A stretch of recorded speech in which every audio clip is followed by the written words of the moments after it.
പ്രിയമുള്ളവരെ, ഏവർക്കും ടെക്പീസിയുടെ പുതിയൊരു വീഡിയോയിലേക്ക് സ്വാഗതം. നമ്മൾ ഇന്ന് ഈ വീഡിയോയിൽ ചർച്ച ചെയ്യുന്നത് അസിസ്റ്റന്റ് മോട്ടോർ വെഹിക്കിൾ ഇൻസ്പെക്ടർ അഥവാ AMVI ഏതൊക്കെ ക്വാളിഫിക്കേഷൻ അല്ലെങ്കിൽ ഈക്വലന്റ് ക്വാളിഫിക്കേഷൻ വെച്ച് അപ്ലൈ ചെയ്യാം, പിന്നെ പലരും അപ്ലൈ ചെയ്യുമ്പോൾ ഇന്നെലിജിബിൾ കാണിക്കുന്നു, അത് കറക്റ്റ് ചെയ്ത് എങ്ങനെ അപ്ലൈ ചെയ്യാം തുടങ്ങിയ കാര്യങ്ങളാണ്. അപ്പൊ നമുക്ക് നേരെ വീഡിയോയിലേക്ക് പോകാം. അപ്പൊ നമ്മുടെ നോട്ടിഫിക്കേഷൻ പ്രൊഫൈലിൽ വന്നിരിക്കുകയാണ്. അത് അറിയാത്ത കൂട്ടുകാർ എത്രയും പെട്ടെന്ന് അപ്ലൈ ചെയ്യുക. അപ്പൊ അതിന്റെ ഡീറ്റെയിൽസ് നമുക്ക് ആദ്യം ഒന്ന് നോക്കാം. അപ്പൊ കാറ്റഗറി നമ്പർ 26/2026 ആണ്. മോട്ടോർ വെഹിക്കിൾ ഡിപ്പാർട്ട്മെന്റിലേക്കാണ് നിയമനം. നമ്മുടെ പോസ്റ്റിന്റെ പേര് അസിസ്റ്റന്റ് മോട്ടോർ വെഹിക്കിൾ ഇൻസ്പെക്ടർ എന്നാണ്. അപ്പൊ അപ്ലൈ ചെയ്യാനായിട്ടുള്ള അവസാന തീയതി 1/7/2026 ആണ്. ഡയറക്ട് റിക്രൂട്ട്മെന്റ് ആണ്. ഏജ് ലിമിറ്റ് നോക്കിയേ, 21 തൊട്ട് 40 വയസ്സ് വരെയാണ്. ഇതിന്റെ സ്കെയിൽ ഓഫ് പേ നോക്കിയേ, അട്രാക്റ്റീവ് ആയിട്ടുള്ള സ്കെയിൽ ഓഫ് പേ ആണ്. 45,600 തൊട്ട് 95,600 വരെയാണ് സ്കെയിൽ ഓഫ് പേ. ഇനി ഇതിന്റെ ക്വാളിഫിക്കേഷൻ നോക്കുക. 10ാം ക്ലാസ് യോഗ്യതയോടൊപ്പം മെക്കാനിക്കൽ എഞ്ചിനീയറിംഗിലോ ഓട്ടോമൊബൈൽ എഞ്ചിനീയറിംഗിലോ 3 ഇയർ ഡിപ്ലോമ ഉണ്ടായിരിക്കണം. അതോടൊപ്പം തന്നെ motorcycle, heavy passenger vehicle, heavy goods vehicle എന്നിവയിലുള്ള വാലിഡ് ആയിട്ടുള്ള ഡ്രൈവിംഗ് ലൈസൻസും ഉണ്ടായിരിക്കണം. അപ്പൊ ഡ്രൈവിംഗ് ലൈസൻസ് നമ്മുടെ സെലക്ഷൻ സ്റ്റേജ് മുഴുവൻ നമ്മുടെ ഡ്രൈവിംഗ് ലൈസൻസ് വാലിഡ് ആയിരിക്കണം. അത് കൃത്യമായിട്ട് ശ്രദ്ധിക്കണം. അതായത് നമ്മൾ അപ്ലൈ ചെയ്യുമ്പോഴും പരീക്ഷ എഴുതുമ്പോഴും സർട്ടിഫിക്കറ്റ് വെരിഫിക്കേഷൻ സമയത്തും ഇന്റർവ്യൂവിന്റെ സമയത്തും എല്ലാം നമ്മുടെ ലൈസൻസ് വാലിഡ് ആയിരിക്കണം. അത് കൃത്യമായിട്ട് ശ്രദ്ധിക്കേണ്ട കാര്യമാണ്. ഇനി ക്വാളിഫിക്കേഷന്റെ കാര്യം പറയുമ്പോൾ പലർക്കും സംശയമുണ്ട്. അപ്പൊ ഏതൊക്കെ ക്വാളിഫിക്കേഷൻ ഉള്ളവർക്ക് അല്ലെങ്കിൽ ഏതൊക്കെ ഈക്വലന്റ് ക്വാളിഫിക്കേഷൻ വെച്ച് നമുക്ക് അപ്ലൈ ചെയ്യാമെന്ന് നോക്കാം. അപ്പൊ നമ്മുടെ നോട്ടിഫിക്കേഷൻ എന്തായാലും ഡിപ്ലോമ ഇൻ മെക്കാനിക്കൽ അല്ലെങ്കിൽ ഓട്ടോമൊബൈൽ 3 ഇയർ കോഴ്സ് പഠിച്ചവർക്ക് അപ്ലൈ ചെയ്യാമെന്ന് പറഞ്ഞു. അപ്പൊ നമുക്ക് അവിടെ മനസ്സിലാക്കേണ്ട കാര്യം 2 ഇയർ ഡിപ്ലോമ ലാറ്ററൽ എൻട്രി വഴി കയറിയ ആൾക്കാർക്കും അപ്ലൈ ചെയ്യാം, ഈക്വലന്റ് വെച്ച് അപ്ലൈ ചെയ്യാം. അതോടൊപ്പം തന്നെ പോളിടെക്നിക് ഡിപ്ലോമ അല്ലെങ്കിൽ BTech BE ഓട്ടോമൊബൈൽ പഠിച്ചവർക്ക് അപ്ലൈ ചെയ്യാം, അല്ലെ? പോളിടെക്നിക് ഡിപ്ലോമയ്ക്ക് പകരം BTech അല്ലെങ്കിൽ BE മെക്കാനിക്കൽ എഞ്ചിനീയറിംഗ് പഠിച്ചവർക്ക് അപ്ലൈ ചെയ്യാം. അതുമല്ല എങ്കിൽ അവര് തന്നിട്ടുണ്ട് പോളിടെക്നിക് ഡിപ്ലോമ അല്ലെങ്കിൽ BTech ടൂൾ ആൻഡ് ഡൈ പഠിച്ചവർക്ക് അപ്ലൈ ചെയ്യാം. ദെൻ BVOC ഓട്ടോമൊബൈൽ പഠിച്ചവർക്ക് അപ്ലൈ ചെയ്യാം. അത് കൃത്യമായിട്ട് മനസ്സിലാക്കുക.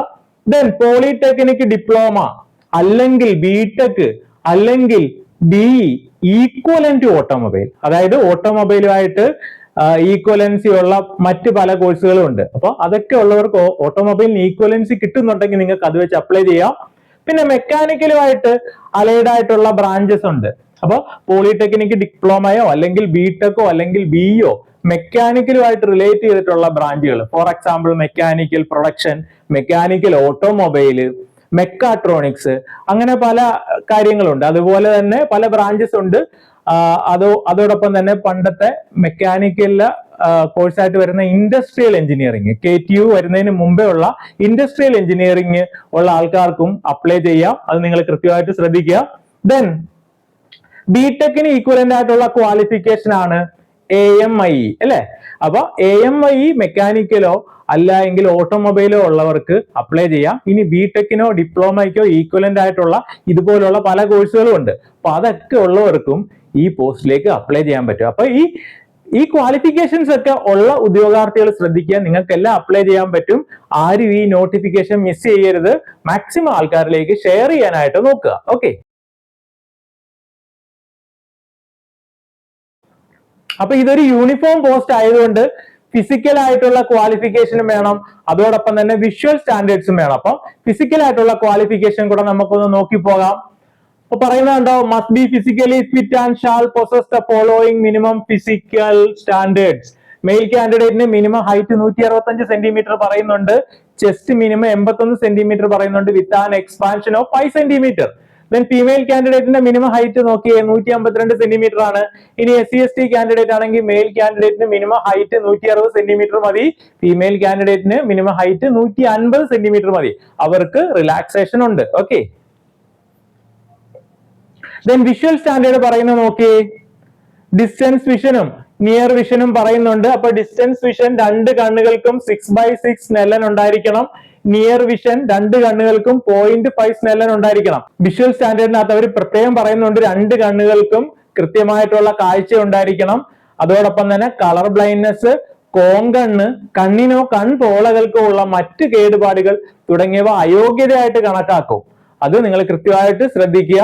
ഓക്കെ, ഇനി നമ്മൾ അടുത്തത് ഡിസ്കസ് ചെയ്യാൻ പോകുന്നത് പലരും അപ്ലൈ ചെയ്യാൻ നേരത്ത് ഇന്നെലിജിബിൾ കാണിക്കും. അത് എന്തുകൊണ്ടാണ്, അതെങ്ങനെ കറക്റ്റ് ചെയ്ത് അപ്ലൈ ചെയ്യാം എന്നുള്ള കാര്യം നമുക്ക് നോക്കാം. അപ്പൊ നോക്കിയാൽ നമ്മൾ അപ്ലൈ ചെയ്യാനായിട്ട് ശ്രമിക്കുമ്പോൾ ഇന്നെലിജിബിൾ കാണിക്കും. അപ്പൊ നമ്മൾ എന്ത് ചെയ്യണം, why I am ineligible click ചെയ്യുക. അപ്പൊ എന്ത് ചെയ്യും, why I am ineligible click ചെയ്യുമ്പോൾ അവർ പറഞ്ഞിട്ടുണ്ട് 2 റീസൺ കൊണ്ടാണ് പ്രധാനമായിട്ട് നമുക്ക് അപ്ലൈ ചെയ്യാൻ പറ്റാത്തത്. ഒന്നാമത്തെ കാര്യം എന്ന് പറഞ്ഞാൽ നമ്മൾ ലേറ്റസ്റ്റ് ആയിട്ടുള്ള ഫോർമാറ്റിലെ ഡിക്ലറേഷൻ നമ്മൾ ഇവിടെ ഫില്ല് ചെയ്തിട്ടുണ്ടാവത്തില്ല.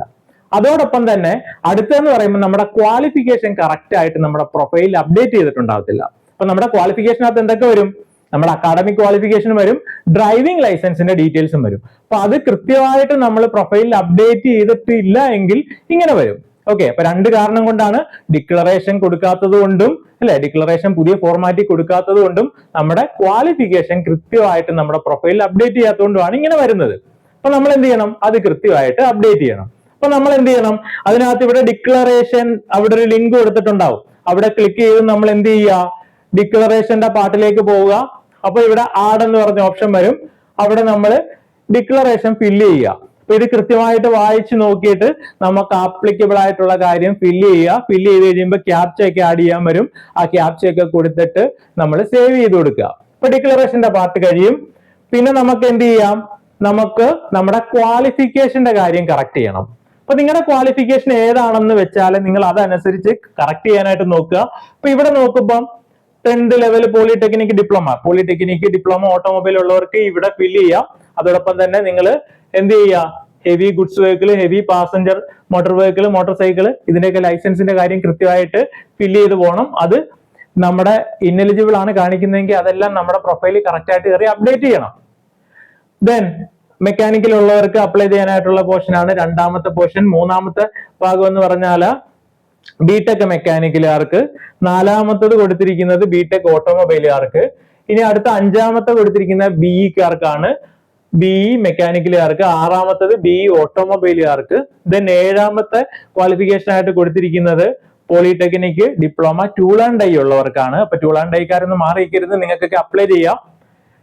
ദെൻ അടുത്തത് 10th ലെവൽ പ്ലസ് ബിവോക്ക് ഉള്ളവർക്ക് അപ്ലൈ ചെയ്യാനായിട്ടുള്ള പ്രൊവിഷൻ ആണ് കൊടുത്തേക്കുന്നത്. അപ്പൊ നമ്മുടെ പ്രൊഫൈലിൽ ഇത്രയും പേർക്ക് അപ്ലൈ ചെയ്യാനായിട്ടുള്ള പ്രൊവിഷൻ കൊടുത്തിട്ടുള്ളൂ എന്ന് കരുതി മെക്കാനിക്കലിനോ ഓട്ടോമൊബൈൽ എഞ്ചിനീയറിംഗിനോ ഈക്വലന്റ് ആയിട്ട് നിങ്ങൾക്ക് അപ്ലൈ ചെയ്യാൻ പറ്റുന്ന ക്വാളിഫിക്കേഷൻ ഉണ്ടെങ്കിൽ നിങ്ങൾ എന്ത് ചെയ്യുക, മെക്കാനിക്കലിനോ അല്ലെങ്കിൽ ഓട്ടോമൊബൈലിനോ കറസ്പോണ്ടിങ് ആയിട്ട് നിങ്ങൾ എന്ത് ചെയ്യുക, നിങ്ങൾ അത് വെച്ച് അപ്ലൈ ചെയ്യുക. പിന്നീട് PSC ആവശ്യപ്പെടുകയാണെങ്കിൽ നമ്മൾ അതിന്റെ ഈക്വലൻസി സർട്ടിഫിക്കറ്റ് പ്രൊഡ്യൂസ് ചെയ്യുക. അങ്ങനെ വെച്ചിട്ട് നമുക്ക് അപ്ലൈ ചെയ്യാം.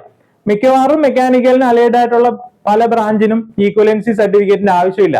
മെക്കാനിക്കൽ പ്രൊഡക്ഷൻ, അതേപോലെ തന്നെ മെക്കാനിക്കൽ ഓട്ടോമൊബൈല്, പഴയ കേരള യൂണിവേഴ്സിറ്റിയുടെ അണ്ടറിലൊക്കെ ഉള്ള ഇൻഡസ്ട്രിയൽ എഞ്ചിനീയറിംഗ്, അത് മെക്കാനിക്കലിന്റെ അണ്ടറിലായിരുന്നു. അപ്പൊ അതിനൊന്നും നിങ്ങൾ ഈക്വലൻസി പ്രൊഡ്യൂസ് ചെയ്യേണ്ട ആവശ്യം മിക്കവാറും വരത്തില്ല. ഇനി അവര് PSC ആവശ്യപ്പെടുകയാണെങ്കിൽ അത് ഈക്വലൻസി പ്രൊഡ്യൂസ് ചെയ്താൽ മതി. അപ്പൊ അതെല്ലാം നിങ്ങൾ എന്ത് ചെയ്യുക, മെക്കാനിക്കൽ എഞ്ചിനീയറിംഗ് എന്നുള്ള അതിന് ഈക്വലന്റ് ആയിട്ട് വെച്ച് നിങ്ങൾ അപ്ലൈ ചെയ്യുക കേട്ടോ. അപ്പൊ നിങ്ങൾ അപ്ലൈ ചെയ്യുന്ന കൺഫ്യൂഷനൊക്കെ നിങ്ങൾക്ക് ഇവിടെ ക്ലിയർ ആയെന്ന് വിചാരിക്കുന്നു. ഇനി നിങ്ങൾക്ക് അപ്ലൈ ചെയ്യുന്നതായിട്ട് ബന്ധപ്പെട്ട് എന്തെങ്കിലും കൺഫ്യൂഷൻ ഉണ്ടെങ്കിൽ ഒന്നുകിൽ നമ്മുടെ യൂട്യൂബിൽ കമന്റ് ചെയ്യുക, നമ്മൾ അതിന് റിപ്ലൈ തരുന്നതായിരിക്കും. അല്ല എങ്കിൽ നമുക്ക് വാട്സാപ്പിൽ മെസ്സേജ് അയക്കുക, നമ്മൾ റിപ്ലൈ ചെയ്യുന്നതായിരിക്കും. അപ്പൊ ക്വാളിഫിക്കേഷൻ ഉള്ള എല്ലാവരും മടിച്ചു നിൽക്കാതെ എത്രയും പെട്ടെന്ന് അപ്ലൈ ചെയ്യുക. ഇനി നിങ്ങളുടെ സ്വപ്ന ജോലിയിലേക്കുള്ള തയ്യാറെടുപ്പ് ആരംഭിക്കുക. നിങ്ങൾക്ക് കോച്ചിങ് ആവശ്യമുണ്ടെങ്കിൽ കഴിഞ്ഞ പ്രാവശ്യം ഏറ്റവും കൂടുതൽ റിസൾട്ട് പ്രൊഡ്യൂസ് ചെയ്ത ടെക് PSC നമ്മുടെ പുതിയ ഓൺലൈൻ ബാച്ച് സ്റ്റാർട്ട് ചെയ്തിട്ടുണ്ട്. അപ്പൊ നമ്മുടെ പ്രത്യേകത എന്ന് പറഞ്ഞാൽ കേരളത്തിലെ ഏറ്റവും മികച്ച അധ്യാപകരായിരിക്കും ക്ലാസ്സുകൾ എടുക്കുന്നത്. ഫുൾ സിലബസ് ബേസ് ചെയ്തിട്ടുള്ള റെക്കോർഡഡ് പ്ലസ് ലൈവ് ക്ലാസ്സുകൾ പ്രൊവൈഡ് ചെയ്യും. ഫുൾ നോട്ട്സ്, ടോപ്പിക് വൈസ് പരീക്ഷകൾ, ഫുൾ സിലബസ് ബേസ് ചെയ്തിട്ടുള്ള പരീക്ഷകൾ, പരീക്ഷ വരെയും നമ്മൾ ക്ലാസ് പ്രൊവൈഡ് ചെയ്യും. പരീക്ഷ ക്ലിയർ ചെയ്ത ഇന്റർവ്യൂ ഗൈഡൻസ് വരെ ഫ്രീ ആയിരിക്കും.